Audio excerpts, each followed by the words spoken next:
Hello everyone. I welcome you all on my channel English with Shiva. So in this new video we will discuss a famous British poet Alexander Pope. तो आज की इस video में हम बात करेंगे 18 century के famous poet Alexander pop के बारे में। तो चलिए शुरू करते हैं अपनी आज की इस वीडियो को। So Alexander Pope was born in London on 21st May 1688 during the year of Glorious Revolution. Alexander Pope का जन्म कहाँ हुआ था? लंदन में। कब हुआ था? 21 मई को 1688 में। जब कौन सा ईयर चल रहा था? The year of glorious revolution. His father Alexander Pope was a successful linen merchant in the Strand, London. उसके पापा जो थे वो क्या थे? जो एक सिल्क का जो व्यापारी थे वो। His mother Edith was the daughter of William Turner esquire of York. उसकी जो मदर थी उनका नाम क्या था? एडिथ था, जो किसकी डॉटर थी? विलियम टर्नर की डॉटर थी। नेक्स्ट देखते हैं। From the age of 12 he suffered numerous health problems including Pott disease, a form of tuberculosis that affects the spine, which deformed his body and stunned his growth, leaving him with a severe hunchback. देखो क्या कह रहे हैं। जब वो 12 साल के थे तो उनको एक बीमारी हो गई थी जिसका नाम उन्होंने बताया पॉट डिसीज, जो एक प्रकार से जो ट्यूबरक्लोसिस होता है, कैंसर होता है, उससे ही कहीं ना कहीं मिलती जुलती होती है।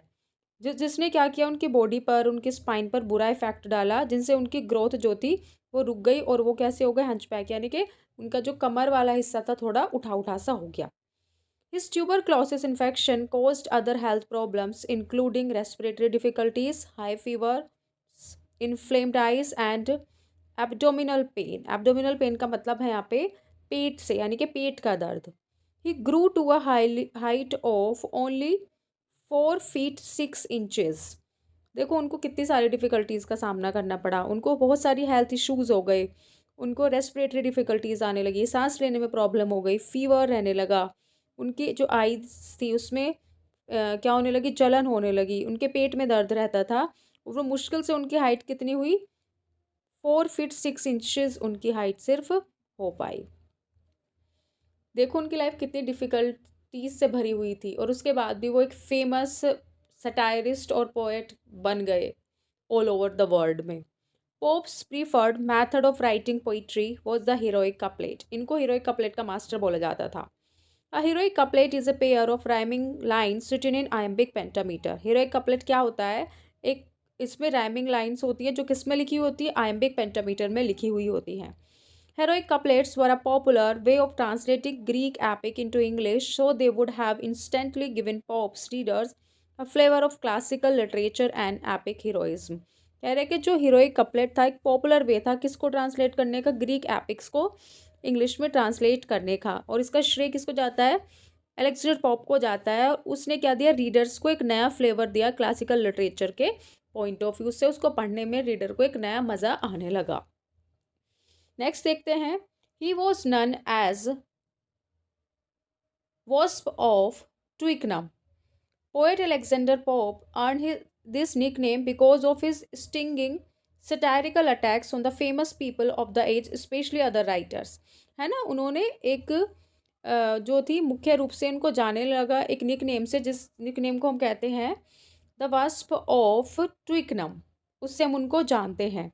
और उन्होंने ये निकनेम कैसे अर्न किया? वो क्या करते थे? उस टाइम के जो फेमस राइटर्स थे स्पेशली उनको सटायर करते थे, और इसी कारण उस समय के सटायर करने के इसी जो उनका तरीका था उसको क्या हम किस नाम से जानते हैं? द वास्प ऑफ ट्विकनम के नाम से हम उनको जानते हैं। He is given us A number of famous phrases. The phrase fools rush in where angels fear to tread originated in Pope's an essay on criticism 1711। उन्होंने क्या दिया? एक फेमस फ्रेज दिया अपने कौन से वर्क में? एन एसे ऑन क्रिटिसिज्म, जो उन्होंने कब लिखा था? 1711 में लिखा था। M Forster later used it as the title of his 1905 novel where angels fear to tread. है ना, अपने नॉवल का टाइटल जो उनका फ्रेज था किसने बनाया? एम फोस्टर ने बनाया। कब? 1905 में। इंपॉर्टेंट है, क्वेश्चन पूछा जा सकता है किसी भी एग्जाम में। Alexander Pope is the second most quoted author in Oxford Dictionary of Quotations after William Shakespeare. William Shakespeare के बाद ये दूसरे मोस्ट कोटेड ऑथर थे किसके? The Oxford dictionary of quotation में। यानी कि विलियम शेक्सपियर के बाद इन्होंने सबसे ज़्यादा कोटेशन लिखी थी।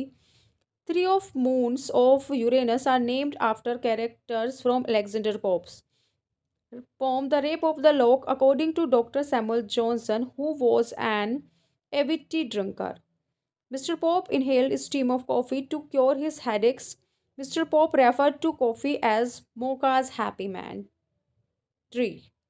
माफ कीजिएगा, मोकास हैप्पी ट्री है। एलेक्जेंडर पोप क्या थे? सबसे ज़्यादा कोट लिखने वाले राइटर थे। किसके बाद? विलियम शेक्सपियर के बाद। उनकी जो फेमस पोम थी जिसका नाम था the rape of the lock, उसमें जो उन्होंने 3 ऑफ द मून्स यूरेनस के जो नाम थे वो बहुत प्रचलित हुए। और उसके बाद सैमुअल जॉनसन ने कहा है कि उन्होंने क्या बोला है? एन एविड टी ड्रिंकर, यानी कि उनको कॉफ़ी पीने की, टी पीने की बहुत बुरी आदत थी। वो हमेशा क्या लेते रहते थे? टी को लेते रहते थे। और ऐसा वो कहते हैं कि उनको क्या थी, अगर वो स्टीम लेते थे कॉफ़ी की, भाप लेते थे कॉफ़ी की, तो उनको क्या होता था? हेडेक इश्यूज़ में रिलैक्सेशन मिलता था। Mister Pope refer to a coffee as mocha's happy tree. कह रहे कि जो कॉफ़ी है वो मनुष्य को क्या बनाती है? एक हैप्पी ट्री के समान बनाती है, खुशी बनाती है, खिलखिला देती है। उसने ऐसा बोला था। अब इनके इम्पोर्टेंट वर्क्स के बारे में हम बात करते हैं। Poetry and prose of Alexander Pope, इनका एक इम्पॉर्टेंट वर्क है। The works of Alexander Pope, ode on solitude, ये भी इनका एक इम्पॉर्टेंट ओड है। ये शायद मैंने अपनी वीडियोस में कवर कर दिया है, तो आप लोग मेरी वीडियोस में जाकर उसको पढ़ सकते हैं। पेस्ट्रल्स भी इनका इम्पॉर्टेंट वर्क है। द इलियड भी इनका इम्पॉर्टेंट वर्क है। द ट्रांसलेशंस ऑफ होमर भी एक इनका इम्पॉर्टेंट वर्क है। Windsor Forest, this is the most important work of Alexander Pope. फिर है इनका important work Eloisa to Abelard, epistle to doctor Arbuthnot. इसको भी याद करना, अक्सर यूजीसी एग्जाम में ये क्वेश्चन पूछे गए हैं इससे संबंधित। Moral essays, the rape of the lock, this is the most important work for all examination point of view. An essay on criticism, an essay on man, the Dunciad. ये जितने भी चारों इंपॉर्टेंट वर्क्स दिए गए हैं, इनकी summary को, इनके फैक्ट्स को, ये कब पब्लिश्ड हुए हैं, इनको एक बार जाके पढ़ लेना। फिर इनकी इंपॉर्टेंट कोटेशंस देखते हैं। So vast is art, so narrow human wit. देखो कितनी अच्छी बात कह रहे हैं। नेक्स्ट इंपॉर्टेंट कोटेशन है इनकी, praise undeserved is satire in disguise, Alexander Pope. Satire का तो इनको मास्टर कहा जाता था।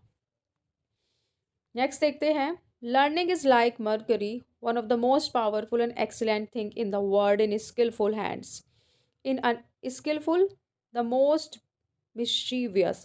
कह रहे हैं जो पारा होता है वो क्या होता है? बहुत पावरफुल है, लेकिन उस व्यक्ति के हाथ में जो उसको यूज़ करना जानता हो। अगर वो किसी ऐसे व्यक्ति के हाथ में जाता है जिसको उसको यूज़ करना नहीं आता, जिसके पास स्किल नहीं है, तो उसके लिए उसकी कोई इतनी वैल्यू नहीं होती। इसके बहुत सारे हम मीनिंग निकाल सकते हैं, बहुत सारे मीनिंग निकल सकते हैं, तो इसको भी याद रखना। A little learning is a dangerous things, drink deep और taste not the Pierian spring, Alexander Pope. क्या कह रहा है? अधूरा ज्ञानी कहीं ना कहीं हमारे लिए हानिकारक है, इसलिए क्या करो, चीज़ों के डेप्थ में जाओ और उनको क्या करो? एक्सपेरिमेंट करो, उनको अपने लिए एक्सपीरियंस के हिसाब से यूज़ करो। The most positive man are the most credulous, यानी कि ट्रस्टफुल। जो मोस्ट पॉजिटिव मैन होगा वो ही सबसे ट्रस्टफुल व्यक्ति हो सकता है, ये अलेक्जेंडर पोप ने कहा था। Charms strike the sight but merit wins the soul. क्या कह रहे हैं? चार्म्स यानी कि सुंदरता क्या कर सकती है? तुम्हें स्ट्राइक कर सकती है, तुम्हारी आंखों को अट्रैक्ट कर सकती है, but merit wins the soul. लेकिन जो तुम्हारे गुण हैं वो क्या करेंगे? तुम्हारी सोल को, तुम्हारी आत्मा को जीत लेंगे।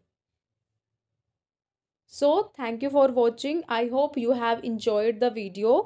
Like, share and subscribe my channel. Have a nice day.